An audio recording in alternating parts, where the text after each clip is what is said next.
Hey yo les Nakamas, c'est Alexandre, j'espère que vous allez bien. Alors dans la vidéo d'aujourd'hui, nous allons parler ensemble de 4 animés à la fois très courts et très intenses. Quand je parle d'animés courts, je parle principalement d'animés composés de moins de 12 épisodes, donc c'est quand même assez rapide à regarder, on se fait rapidement son avis et on en voit vite le bout. Et quand je parle d'animés intenses, je parle principalement d'animés qui peuvent te marquer au plus profond par rapport à leurs valeurs, leur scénario, leurs personnages, leur histoire, la bande son et tout ce qu'il y a autour. J'ai donc choisi pour cette vidéo 4 animés qui m'ont énormément marqué par leur style et leur genre assez différents. Il n'y aura absolument aucun spoil dans cette vidéo, le but de cette vidéo c'est principalement de vous présenter 4 animés et vous donner envie d'aller les voir. Donc en attendant les gars, c'est parti pour la vidéo des 4 animés courts et intenses. Quand t'es un gros fan d'animé japonais, tu peux pas te permettre de passer à côté d'un chef-d'œuvre pareil. Erased a su marquer le genre du seinen par son histoire touchante et bouleversante au possible avec des personnages très attachants. Ce manga de Kei Sanbe publié entre 2012 et 2016 compte 9 tomes résumés en 12 épisodes animés sortis en 2016. Il a su se faire une place parmi les meilleurs seinen de l'histoire avec une excellente note de la part des critiques et des fans en général. Et pour vous donner envie de commencer, voici un petit synopsis de ma part.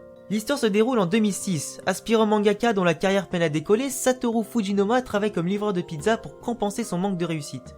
Du genre effacé et peu enclin à s'ouvrir aux autres, il observe le monde qui l'entoure sans vraiment y prendre part. Pourtant, Satoru possède un don exceptionnel. À chaque fois qu'un incident ou une tragédie se déroule près de lui, il a la capacité de se projeter quelques minutes dans le passé pour empêcher l'inévitable avant que l'action se produise. Mais après un terrible événement de sa vie, Satoru est ramené de 18 ans dans le passé, à l'époque où il était encore à l'école primaire et où tout son maudit passé a commencé et où tout peut recommencer à partir de maintenant. Vous l'aurez compris, Satoru a donc enfin la chance unique de réparer les erreurs de son passé qui ont causé du tort non seulement à ses camarades, à ses proches, mais surtout à lui-même. Pour info, c'est quand même un des animés qui m'a le plus touché et qui a su se faire une place de choix parmi mon top 10 grâce à son caractère, son scénario imprévisible et original, avec une bande son et un rythme qui vous feront vibrer à chaque épisode, soyez-en sûrs. Et vraiment, si je dois vous conseiller un animé assez court, c'est vraiment celui-là. Et comme deuxième animé de cette vidéo, on va parler de la perle des animés de l'automne 2017 avec Last Hero Inuyashiki.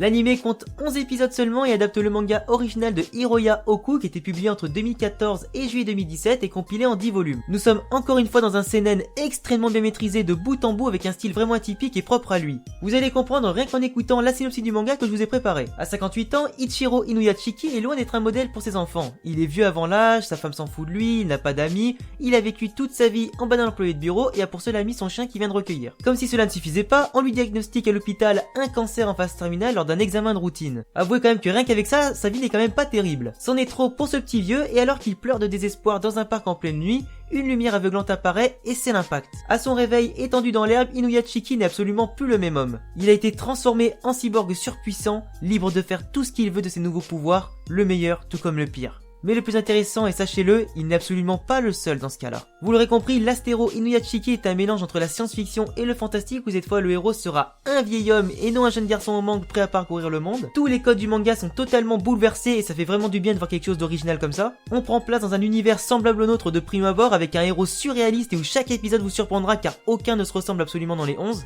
Et tout ce qui va se passer dans cet animé les gars est absolument improbable et imprévisible. Personnellement j'étais tellement à fond dedans que j'en étais moi-même surpris et je me suis tapé les 11 épisodes en une soirée sans m'en rendre compte tellement c'était énorme. Le scénario et son dénouement valent vraiment le coup donc les gars j'attendrai impatiemment vos retours dans les commentaires dès que vous l'aurez vu. Et pour le troisième animé de cette vidéo on va parler du phénomène de ce début de 2018 dont absolument tout le monde parle, Devilman Crybaby. Inspiré du manga original de Go Nagai, l'animé Devilman Crybaby de Masaki Yuasa repousse les limites de l'entendement. Dans le genre de l'animation japonaise qui mélange le fantastique et l'horreur, cette histoire de démon vous fera passer par toutes les émotions. Seulement 10 épisodes pour vous tenir en haleine le temps d'une ou deux soirées, mais il est certain que vous n'arrêterez pas de regarder tellement il est prenant jusqu'au trip.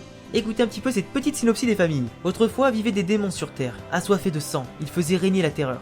Aujourd'hui, ils sont prisonniers dans des murs de glace, endormis avec leur chef, le plus puissant de tous, Zenon. Un jour, les démons se réveillent de leur sommeil éternel et commencent à attaquer les humains pour reprendre possession de la planète. L'histoire nous entraîne dans le quotidien de Akira Fudo, un adolescent qui décide de devenir un jour un Devilman mi-humain, mi-démon, pour venir à bout des hordes de Zenon. Dorénavant, Akira Fudo, aidé de son meilleur ami Ryo Asuka, va devoir protéger celle qu'il aime et essayer de préserver le peu d'humanité qui reste en lui. Je peux vous assurer les gars que cet animé là, en plus d'avoir une animation particulière et des délires poussés à l'extrême, va vous captiver pendant les 10 épisodes et vous allez être choqué par autant d'émotions et de sensations fortes. Et pour terminer cette vidéo, j'ai choisi de vous parler de Just Because, un animé de 12 épisodes créé par Hajime Kamoshida avec un thème beaucoup plus léger que les seinen précédents. L'histoire tourne autour de 3 lycéennes qui essaient de choisir leur orientation pour leur avenir et d'un garçon qui va vite changer leur destin. Just Because est un school life qui aura marqué 2017 par sa fraîcheur, par ses intentions, avec une romance qui saura vous plaire parmi les fans du genre. Personnellement, j'ai beaucoup aimé les personnages et la relation qu'ils ont su développer au fil des épisodes. Le scénario et la bande son sont vraiment sympathiques et du coup ça rend les épisodes vraiment agréables à regarder.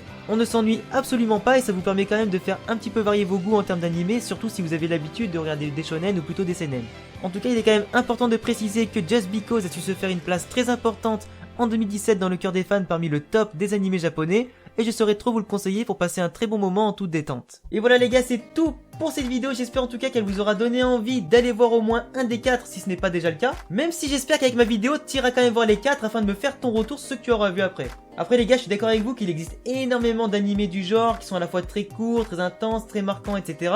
J'ai pas forcément tout vu, donc je t'invite à me dire en commentaire quels sont les animés qui auraient pu faire partie de ma vidéo. Après, si je les connais pas, j'irai découvrir les animés que tu me proposes. Je pourrais pourquoi pas faire une deuxième vidéo du même genre avec plus d'animés que seulement 4. En attendant, je te laisse t'abonner, me mettre un gros pouce bleu si t'as aimé ma vidéo, me rejoindre sur Facebook, Twitter, Discord et Snapchat, à tous les liens dans la description. Et à bientôt pour une prochaine vidéo. Ciao les gars!